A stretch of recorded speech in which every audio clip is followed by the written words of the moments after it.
Bonjour, bonjour, l'actrice américaine Emma Stone qui signe une pétition contre les productions israéliennes de cinéma. Alors tu te dis, ah bon, et pourquoi? Donc ils ont décidé de signer une pétition contre les producteurs de films israéliens qui seraient complices de crimes de guerre. Par rapport aux crimes de guerre, j'en parlerai en fin de vidéo. Alors tu te poses la question à savoir, mais pourquoi a-t-elle signé? Alors je vous en parle après. Donc bon, vous avez d'autres artistes qu'on ne connaît pas plus que ça. Vous avez aussi donc Olivia Colman, Javier Bardem est l'un des plus connus avec Tilda Swinton. Et puis vous avez aussi qui ne sont pas en photo, Mark Ruffalo, Susan Sarandon. Bon, elle, bon, depuis qu'elle a sorti des phrases un petit peu antisémites, elle a été mise à l'écart.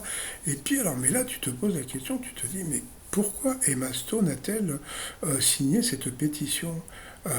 Et ben, il y a un truc qui est tout con, c'est que quand tu regardes l'article de Variety, tu vois que le premier nom qui est cité, c'est Yorgos Lanthimos. Et quand tu regardes les trois derniers films d'Emma Stone, donc c'est lui, hein, donc sur la gauche, là, le barbu, là, qui ressemble un peu au mari de Céline Dion. Et ben, donc les derniers films d'Emma Stone, c'est lui qui les a tournés. Donc regardez, en 2023, en 2025, non, en 2024 et en 2025. Voilà, donc ces trois derniers films ont été tournés par ce réalisateur d'origine grecque. Donc, bon, beaucoup de gens pensent que, voilà, elle a été plus ou moins influencée, etc. Sauf que, bon, c'est peut-être pas une bonne chose parce que beaucoup de gens, donc, vont boycotter l'actrice parce que premièrement, beaucoup de gens pensent que c'est une pétition antisémite, parce que bon, quand il y a eu la guerre avec la Russie ou d'autres guerres, jamais ce genre de choses avait été fait. Mais bon, après les gens font ce qu'ils veulent, hein, donc voilà. Et puis, alors justement, bon, donc elle signe contre les crimes de guerre. Alors beaucoup de gens, même apathies, hein, parlent de génocide par rapport à Gaza. Alors tu te dis, génocide, il y a eu combien de morts? Alors je suis allé vérifier.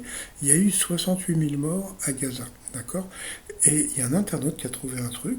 Savez-vous combien il y a eu de morts civiles, je dis bien civils français, donc femmes, hommes, enfants, pendant la libération de la France par les Américains et les Anglais? C'est-à-dire que les gens qui sont morts ont été tués par des bombardements anglais et américains. Eh bien, regardez, il y a eu plus de 60 000 morts et on n'a jamais parlé de génocide. Mais bon, c'est beaucoup plus facile quand c'est des juifs. Allez, je vous dis à plus tard, bye bye.